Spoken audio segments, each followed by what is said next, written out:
नमस्कार दर्शक बंधु मोहनकार हिताधिकारी मानक पई बहुत बड़ खुशीर खबर।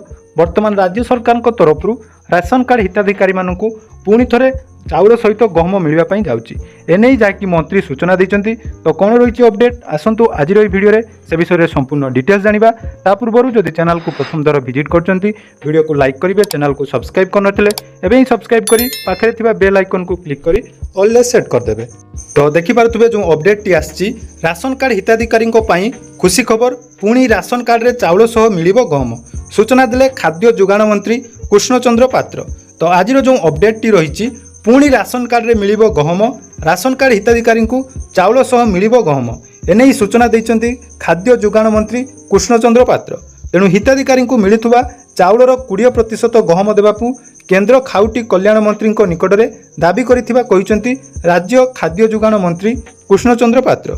मंत्री कहिसंती ओडिशा लोकंक गहम पई चाहिदा को दृष्टि रखी जाकि विभिन्न समय धरी जाकि दाबी रखिला, तेबे पूर्वरु राशन कार्ड हिताधिकारी को मिलुवा गहम को बंद करी अधिक चाउल देवाकू केंद्र को दाबी करी गहम जोगाण को बंद करा जायतिला।